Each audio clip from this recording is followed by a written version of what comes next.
Buenos días, mis cadetes. Vamos a empezar la clase 19 sobre la Revolución Francesa, que hablamos, que les envié unas preguntas la semana anterior. Voy a compartirles la pantalla para que ustedes puedan visualizar lo que queremos, de lo que queremos comentar en esto. Vamos a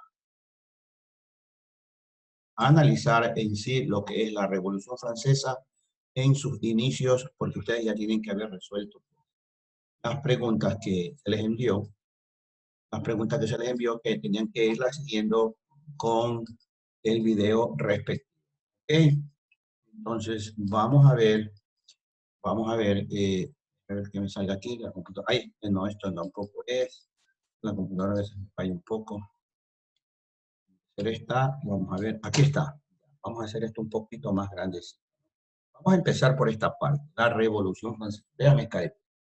Voy a empezar por la última parte de las preguntas. ¿Cómo estaba dividida en el siglo XVIII? Estamos hablando del siglo XVIII. ¿Cómo estaba dividida la sociedad francesa en el siglo XVIII? Tres estados. Ustedes eso tenganlo clarísimo. Fue una de las últimas preguntas que yo le hice. Tres estados.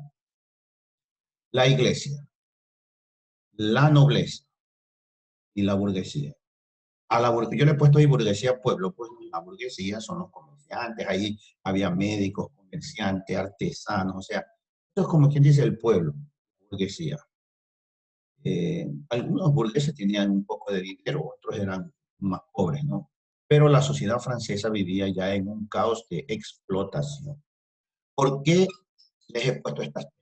Porque la primera parte, que es la iglesia, miren lo que dice aquí, no pagaba impuestos. O sea que ellos eran los chéveres de la película, no pagaban impuestos. Y era la minoría de personas, la iglesia, los sacerdotes, el clero, que le llaman el clero, no pagaban impuestos. Y esos estaban unidos a la nobleza, que tampoco pagaba impuestos, y esos eran los que dominaban, que eran los reyes. Eran los reyes. Estamos hablando en el siglo XVIII. Yo les había puesto una pregunta, dije, ¿quién fue el rey? ¿Y quién era la esposa? Entonces, esa pregunta no se la quiero dar la respuesta, ustedes tienen que entender. Luis qué, y María cuál. Ustedes tienen que tener la respuesta de eso. Entonces, vean estas dos primeras clases sociales o partes de la sociedad francesa, la iglesia y la nobleza.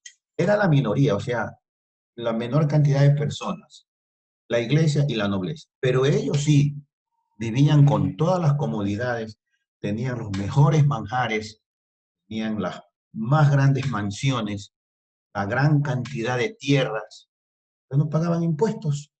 ¿Quiénes son los que pagaban impuestos? La burguesía y el pueblo. Estos pagaban impuestos, estos tenían pocas tierras, estos vivían muchos en la pobreza.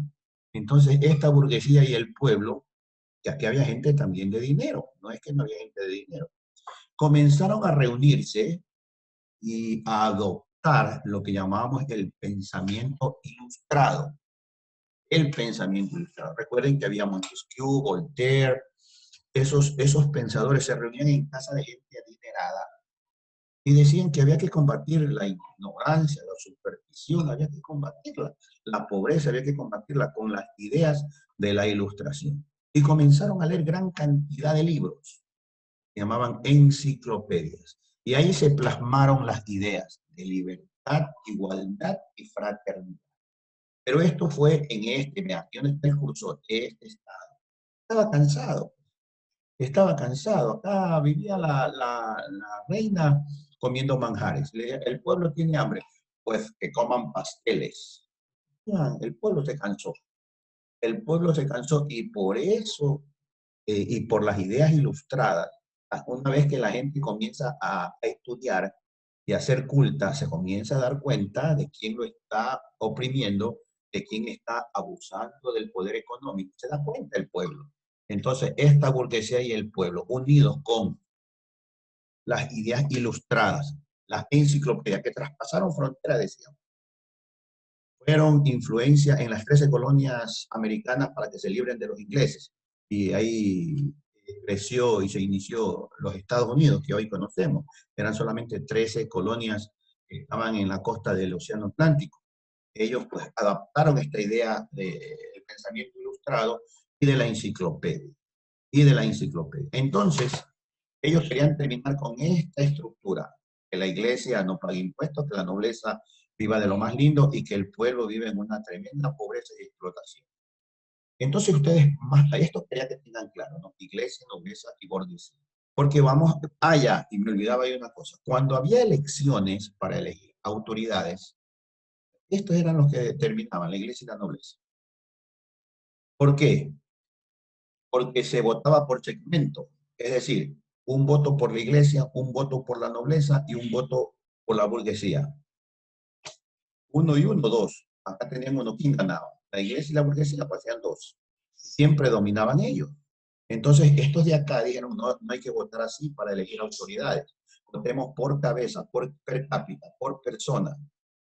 Era la mayoría, era el 97% de la población, era el 3%.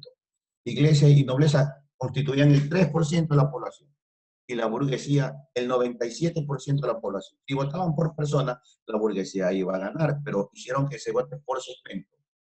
Un voto por la iglesia, un voto por la nobleza y un voto por la burguesía.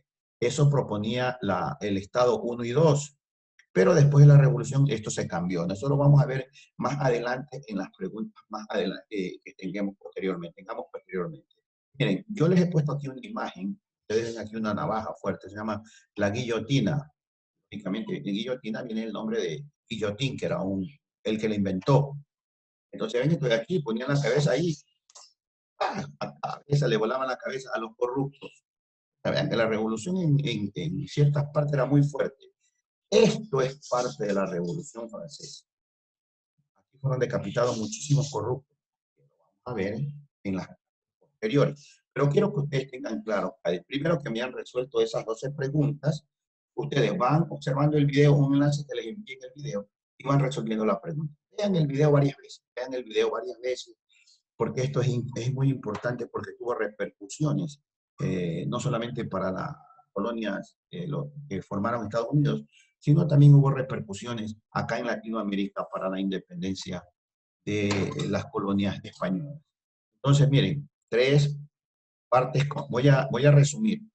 El Estado, la sociedad francesa estaba dividida por tres estados. La iglesia no pagaba impuestos, eran dueños de las tierras, eran los bacanes ellos. La nobleza, los reyes, comían manjares, se bañaban en perfume. Ahí se metían en perfume y se bañaban.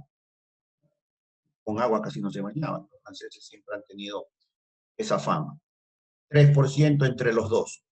Y la mayoría de la población, el 97%, lo conformaban la burguesía, los artesanos, los médicos, el pueblo. Pagaban impuestos y les pagaban a ellos.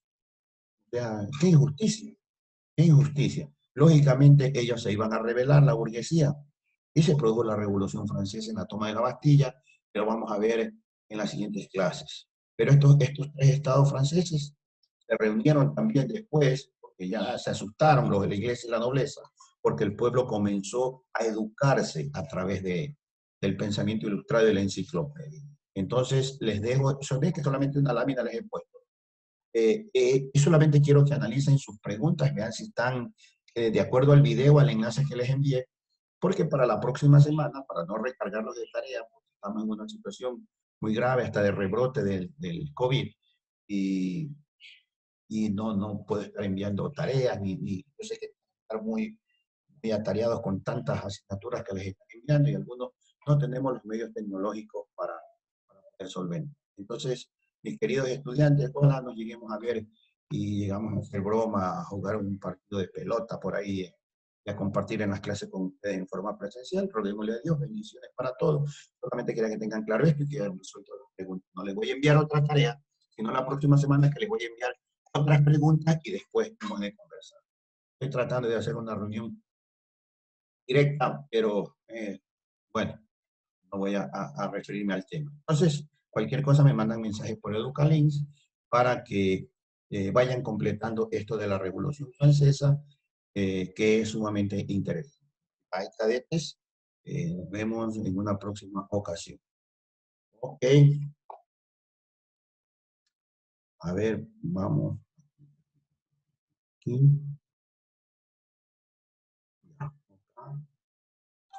Bien.